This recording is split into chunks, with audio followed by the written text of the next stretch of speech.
Hey NPs, we know how hard it can be with your busy schedules to stay up to date in your clinical practice and earn your required CE and RX credits. The Nurse Practitioner Podcast is here to help. NCNP On Demand provides access to recorded sessions for 90 days after the live event of Lippincot's National Conference for Nurse Practitioners to allow you ample time to watch and earn credit. Listen from home or on the go, whenever and wherever you can fit talks into your schedule to earn up to 49 CE and 33.5 advanced pharmacology credits. No matter your specialty or setting, NCNP's 30-plus sessions delivered by expert speakers have you covered. Talks tackle clinical guideline updates, best practice advancements, professional development trends, and more across all areas of practice. To learn more and register, visit tnpj.com and click the NCNP tab at the top.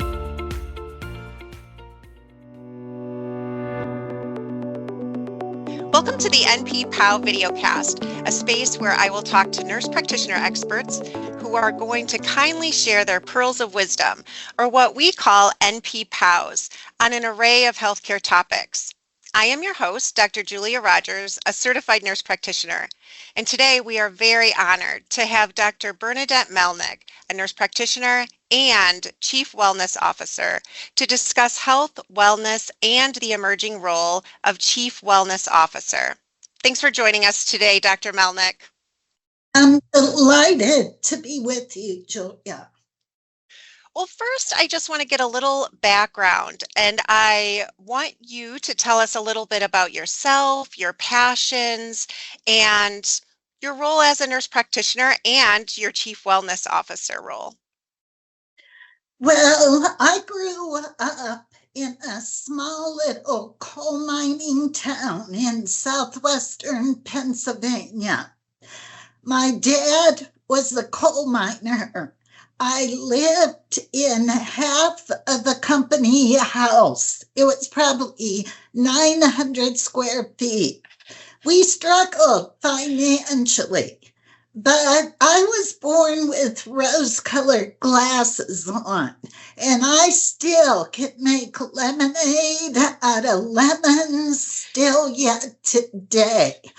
But my whole world shattered when I was 15, home alone with my mother when she sneezed, stroked out, and died right in front of me. You can imagine how traumatic that was for a teenager. I suffered with terrible post-traumatic stress disorder, anxiety, depression for months. After not doing well in school, not really eating much, being a mess, I was taken to my family physician. And my relatives said, please do something to help Bern. And actually, Julia, that provider did what so many do today. Got out a prescription pad, wrote a script for Valium, said, give Bern one of these every night. She'll sleep and be just fine. Well, I did take one that night, and I slept for the first time in months. But I woke up kind of groggy. I said, I don't like how this feels. I just got to gut it up and cope. But within the next 4 years, not only did I lose my mom suddenly, I lost a cousin who was like a brother to me after a car accident. I lost the only grandparent I ever knew and loved. And when I was 19, my dad had his heart attack. That's a lot of grief for a teenager. But you know the story. What doesn't break us truly makes us stronger. And as a result of what I experienced as a teenager, I became passionate to become a nurse, then a pediatric nurse practitioner, a psych mental health NP and go on and get my PhD so I could develop my evidence-based COPE programs to help children and teens that are suffering with depression and anxiety all throughout the country. Those programs are being reimbursed now in primary care, which That's amazing. makes my heart so happy. Well, we have a lot in common. I lost both of my parents as a teenager too. And I know back then, really, that's what they did. They just kept writing prescriptions instead of really sitting us down and talking to us even about our feelings. No one wanted to know that part. So I'm so glad that you are here today as a nurse. And that's the journey that you kind of took to become a nurse. You know, the saddest part of my mom's story, Julia, she had a history of headaches. And my dad kept saying, would you go to the doctor and figure out what's wrong? She went to our family physician just 1 week before she died. Her diagnosis, high blood pressure. Given a prescription for a blood pressure medication that my dad found in her purse after she died. She never took it.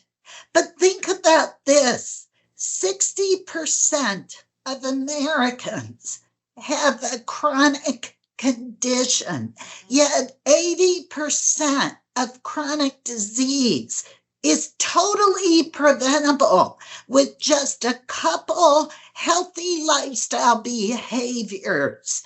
We've got to shift our current healthcare system that is steeped in crisis and sick care to one of wellness and prevention. I agree. And I think, part of the problem, and I don't know if you'll agree with me, but part of the problem is all of these expectations that you need to see someone and treat them within 15 minutes or 10 minutes in some cases. And I don't even think that's long enough for you to kind of comprehend what is actually happening with that person. You are so right. Again, we live, whether we like it or not, in a cost-driven healthcare system. But you realize we only put 3% of our healthcare spending into wellness and prevention. It's no wonder our population health outcomes in the United States are near the bottom of Western world countries. We've got to shift the paradigm. I was thinking about growing up in my small little town of Republic, Pennsylvania, when John F. Kennedy was president, when I was a little girl.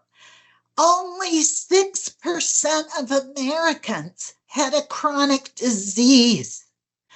Flash forward to 60% now. And so much of that is behavior. The number one cause of death in the country technically is still heart disease. But if you take into consideration all causes of death and disease in this country, it's our behaviors. Physical inactivity, unhealthy eating, smoking, alcohol abuse. It's all of those things, but behavior change is so what I call character building. Most people don't change unless crisis happens or their emotions are raised. Well, and I do also think that because you only have 10 minutes maybe to talk to someone about their health, part of the issue also is that you tell them everything, right? It's almost like word vomit. I need you to quit smoking, quit drinking. I need you to exercise 3 times a week. I need you. And so that becomes overwhelming. And then they feel like I can't do anything. And so I also think we also have to change the mindset that if you change one thing, one small thing today, and do that for a month, then maybe you can change something else and keep building on that instead of saying do all of this at once, because even I feel a little overwhelmed, when my provider tells me that. So I think it's a shift in all of it in how we are as people, patients, and how we are as providers as well. I couldn't agree with you more. It takes 30 to 66 days of daily practice to make a behavior change. And what happens with so many people, January 1, I'm going to go from 10 minutes of physical activity twice a week to 35 days a week with what's recommended. They shoot so high, they fall off the wagon quick instead of setting a more realistic little stretch goal, because inch by inch, it's a cinch. Yard by yard, it's hard. I love that saying. I think we should all have that on our right in front of our computers every day. Exactly. So to get back to my story, Julia, about how I became a chief wellness officer, and I want to share this because there's a lot of UNPs out there. You've got really big dreams, but maybe you're afraid to take a risk. And I am here to tell you, you got to keep dreaming big and taking risks. And then you got to persist through the character builders until your dreams come to fruition. I was dean of the College of Nursing and Health Innovation at Arizona State University when I get a call out of the blue one day from the chair of the search committee for the dean's position at Ohio State University. And Carol said, "Bern, we've seen how you've exploded the college there in Arizona. We want you to come to Buckeye Nation and do the same thing here." I had been studying corporate wellness for about 3 years. Big corporations got employee well-being. They had been hiring chief health officers, chief wellness officers to improve their population's health and well-being. So I thought to myself, I wonder how many universities have a chief wellness officer. I searched, I could find none. That was my next big dream. Go to a big public university as the first chief wellness officer in the country. I pitched that dream. I said, "Carol, I'm really not going to make a lateral move. I'm not going to leave sunny Arizona and go to Columbus, Ohio. However, if there were an opportunity to combine the dean's job with the university-wide leadership role as a chief wellness officer, I might talk to you all." And I am not kidding you. The next day, our former president, E. Gordon Gee, calls me. And here's exactly the conversation. "Bern Melnyk, this is E. Gordon Gee, the president of the Ohio State University.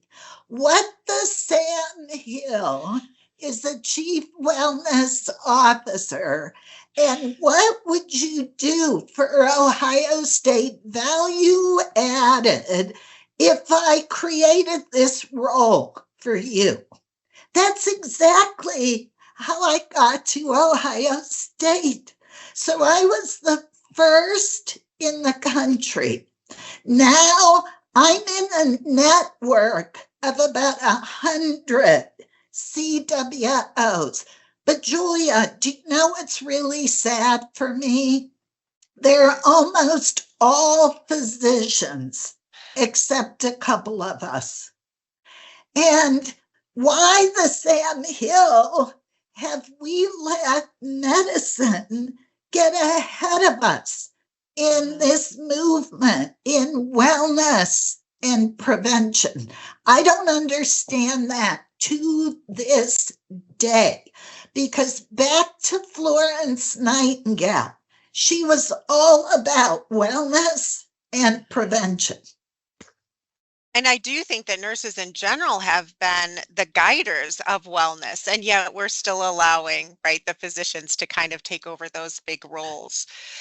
I'm just wondering, how did the complementary leadership positions of the Chief Wellness Officer and the Dean of the College of Nursing allow you to transform wellness initiatives, not only in the College of Nursing, but across the Ohio State University?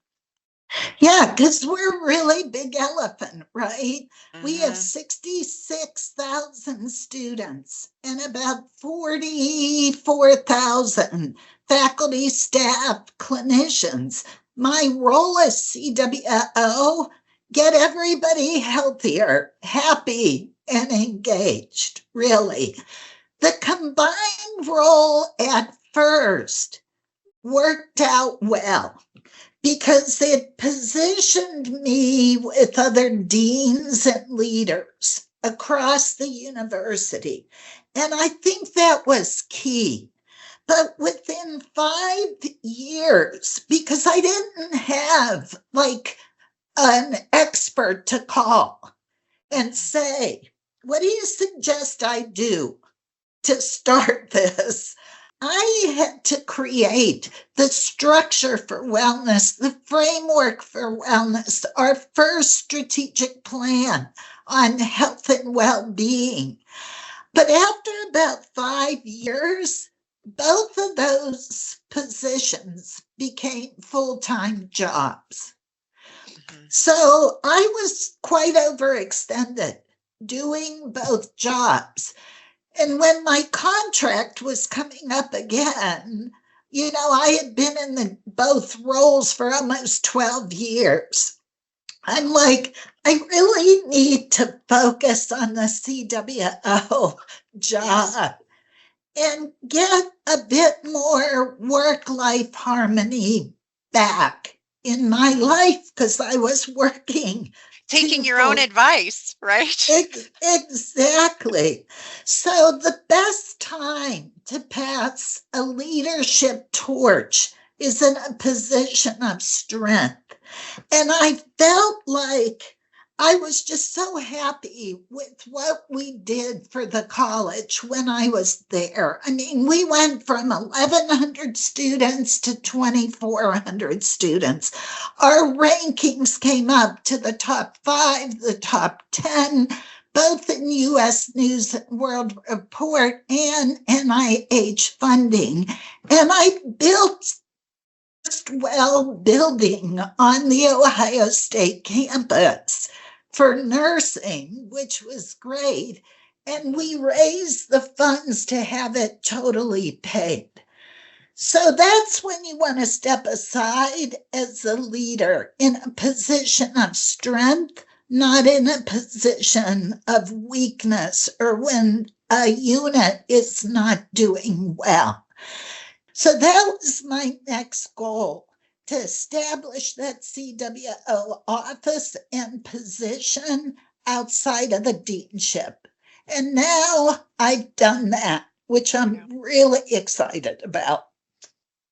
And I know that you should be really proud of the work that you did as both. I think it's hard to juggle both.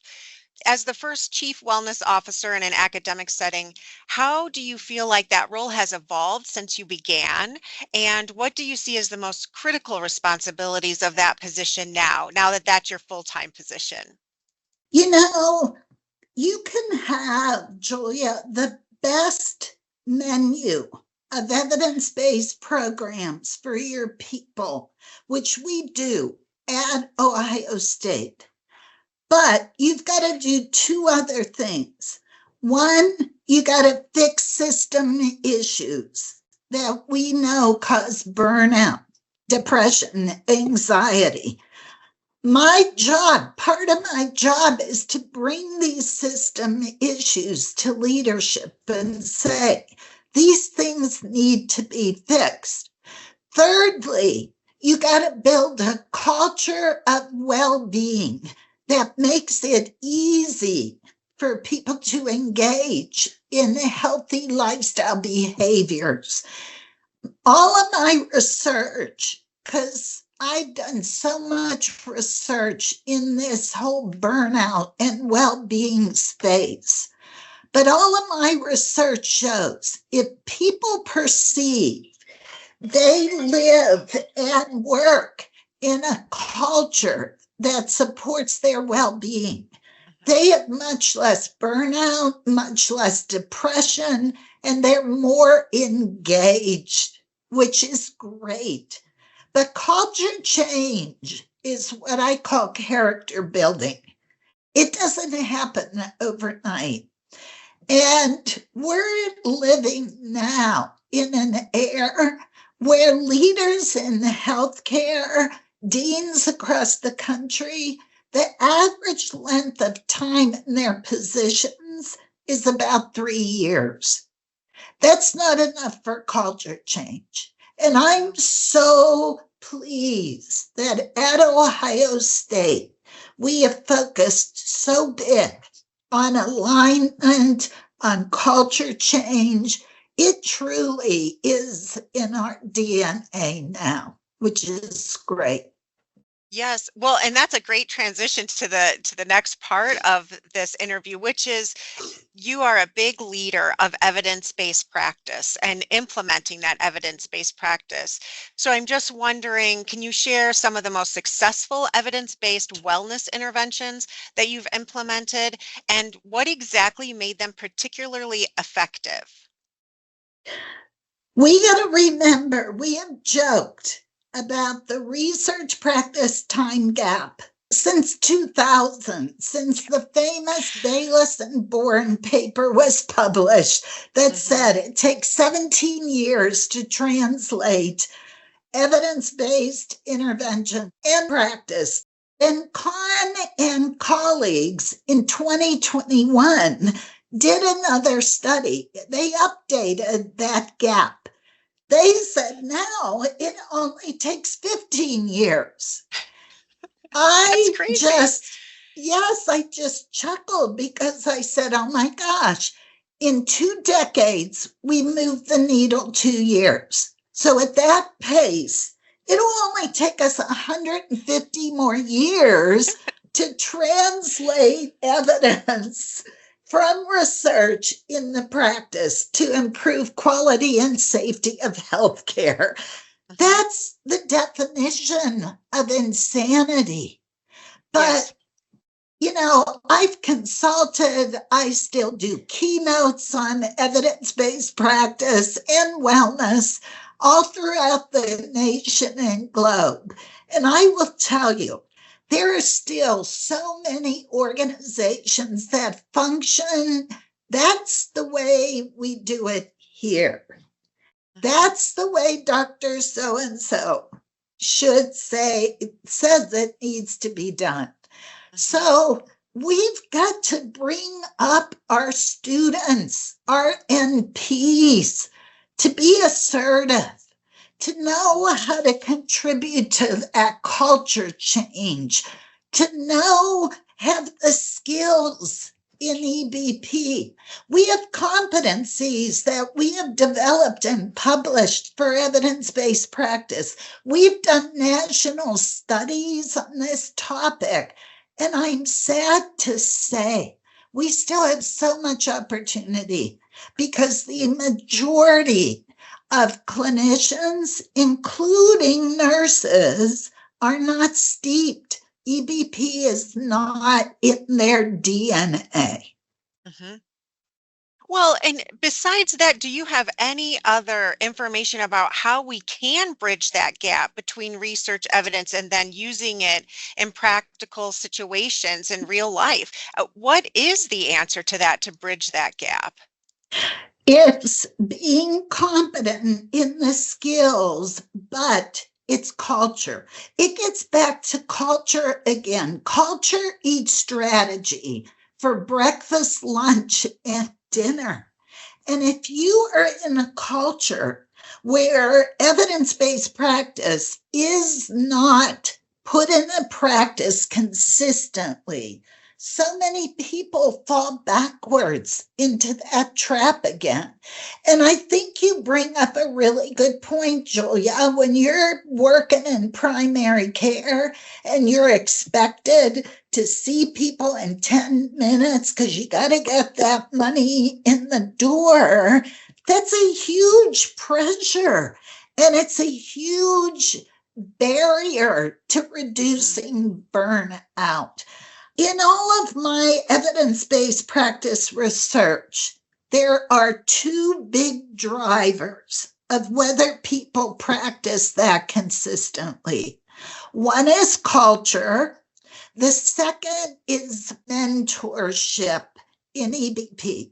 In my ARC, evidence-based practice model, we work on skilling up a critical mass of the EBP mentors. Whether you work in a smaller practice or in a big healthcare system, mentorship for evidence-based practice is key for competency, for implementation, for healthcare quality and safety. Well, and that leads us to overall just provider wellness. What are the unique wellness challenges that are facing nurse practitioners as well as other healthcare providers today?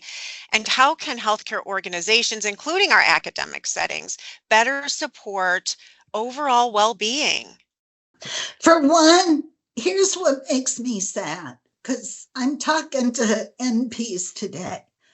My research shows nurses, including APNs, do not themselves practice the evidence-based recommendations that we have for physical activity, healthy eating, sleeping 7 hours a night, and stress reduction. It has got to start with us. If we are not walking the talk, what's the likelihood our patients are going to follow our advice? But you know what?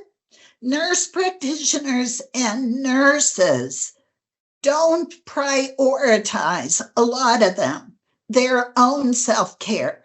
They take great care of everybody else, but they don't practice good self-care. Self-care is not a nicety. It's a necessity.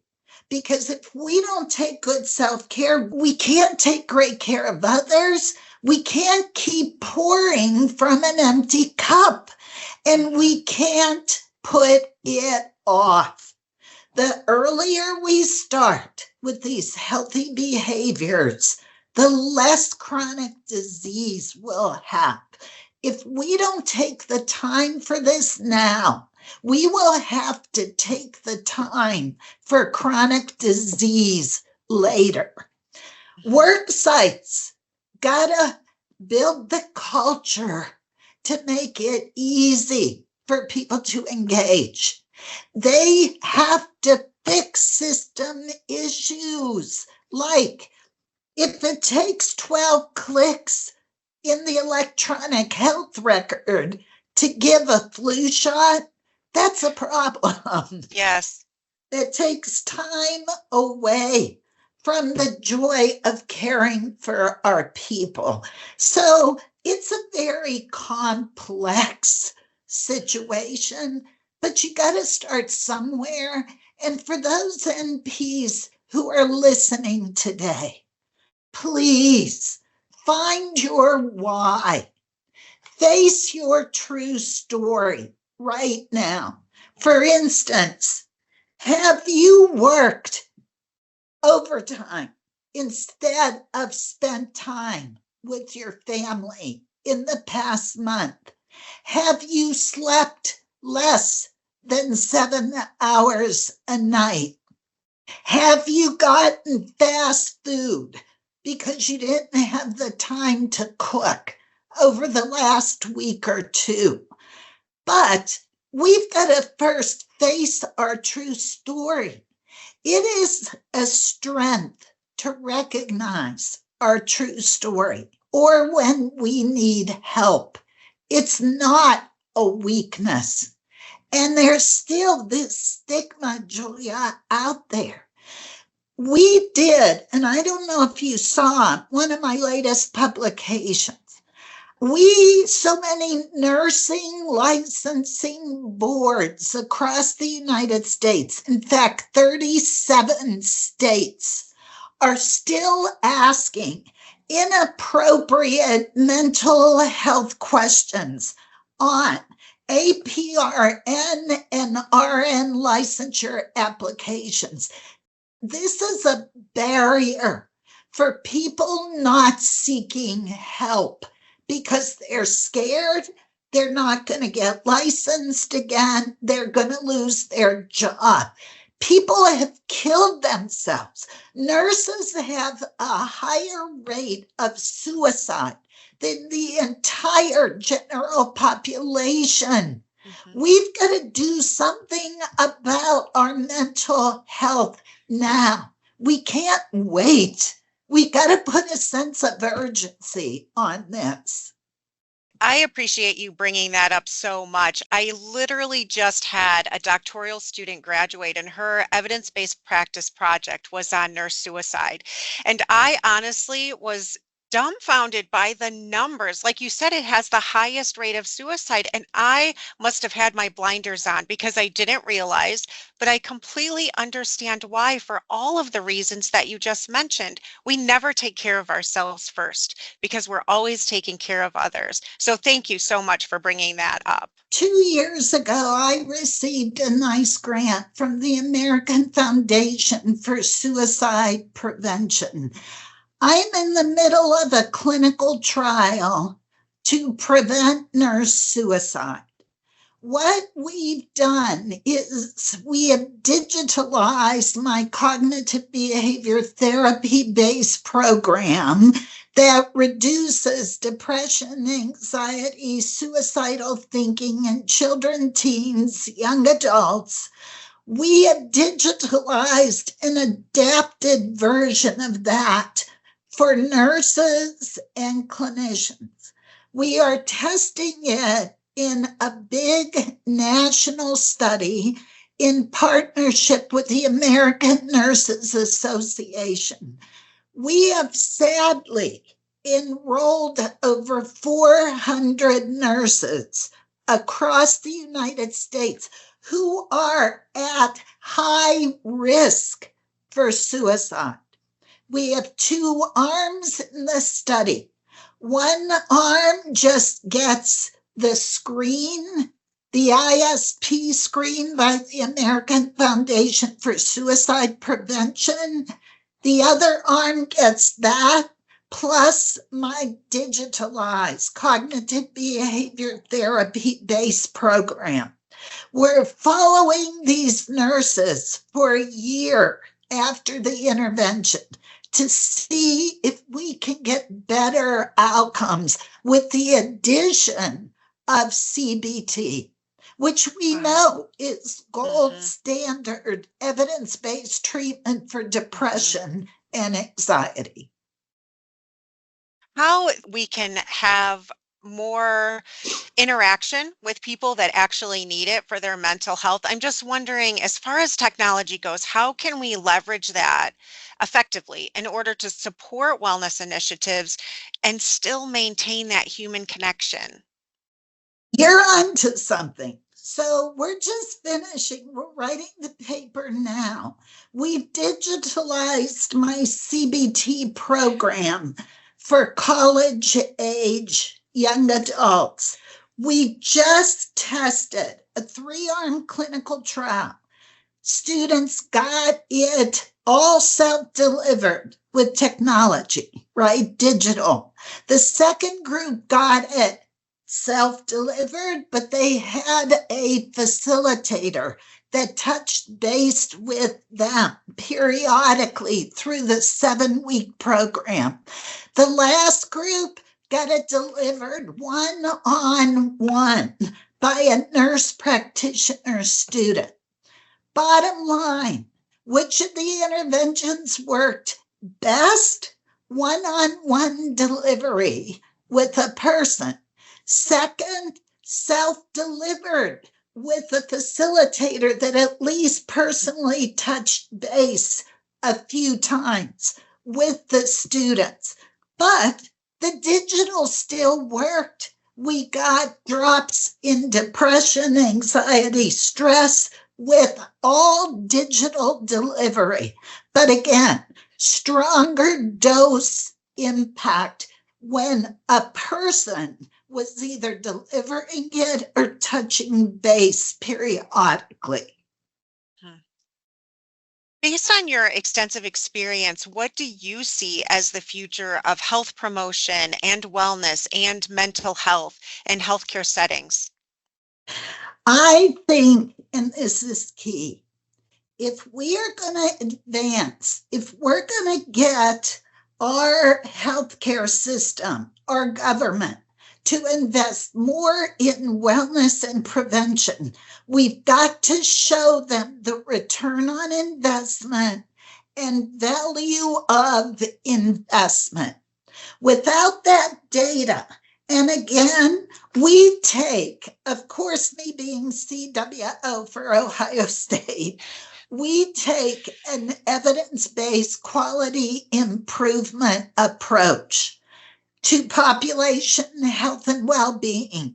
We are diligent with measuring key outcomes, using that data then to target interventions where they're most needed.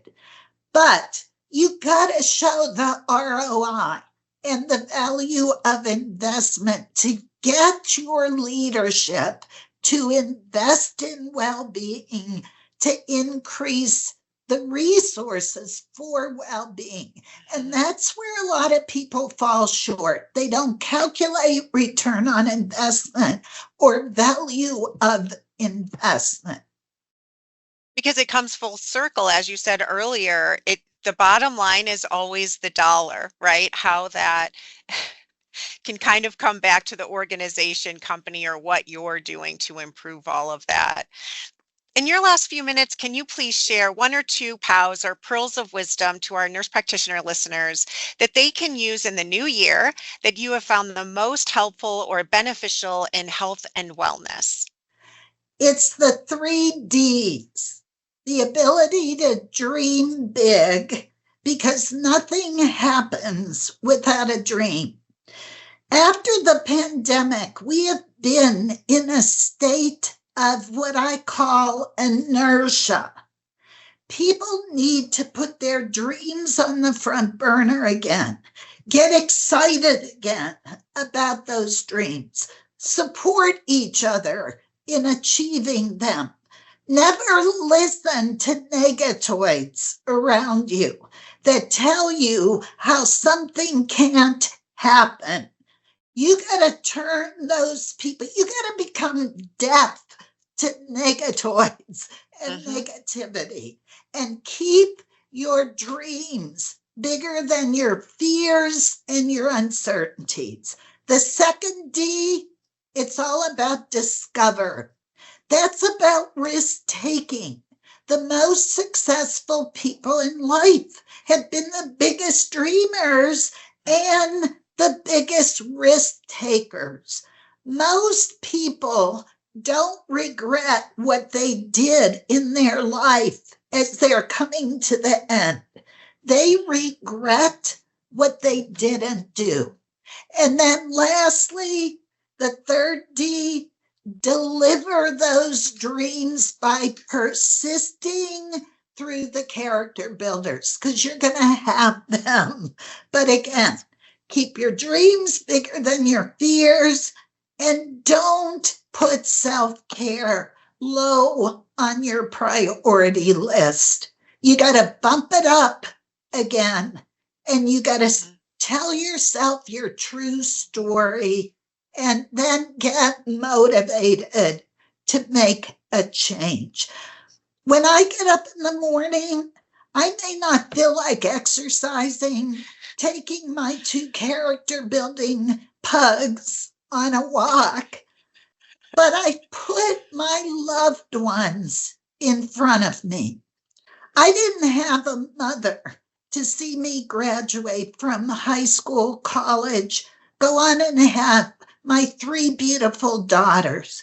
When I don't feel like exercising or eating healthy, I put my loved ones' faces in front of me.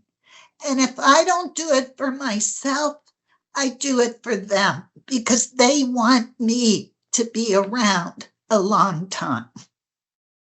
You make me want to just get up and go walk my 2 miles today. So thank you. Thank you so much for that pearl of wisdom. Do you have any other pearls of wisdom to share? I do. I have an evidence-based pearl of wisdom, and that is vitamin G for gratitude. Gratitude is one of the simplest evidence-based practices that if we put it into our daily lives, we'll have more optimism, better moods, better heart health. So I encourage all of you, take and give a dose of vitamin G starting today and see how much better you feel. Lastly, I want to encourage you to take my 155 eye-opener challenge. That is, when you wake up in the morning, practice 1 minute of gratitude. 2, read 5 minutes in a positive book or listen 5 minutes to a positive podcast. 3, 5 minutes of movement, stretching. Just remember to move more and sit less throughout your day for renewed energy. You are worth 11 minutes a day. I agree. And I learned something from you when I heard you at a conference, which is it's okay to get up from your seat while you're listening to someone and just walk to the back of the room so that you're not sitting for that hour or 2 hours. So we can all learn something by just moving. I have gained so much from you today, Dr. Melnyk, on health and wellness and about even mental health. And I appreciate you and all you have done to truly make our lives and our patients' lives better through health promotion. Thanks. It's been great to be with you. Keep dreaming, discovering, and delivering. And I also want to thank all of our viewers and hope that you come back to hear more pearls of wisdom from our NP experts in the future. Until then, this is Julia Rogers wishing you joy today and every day.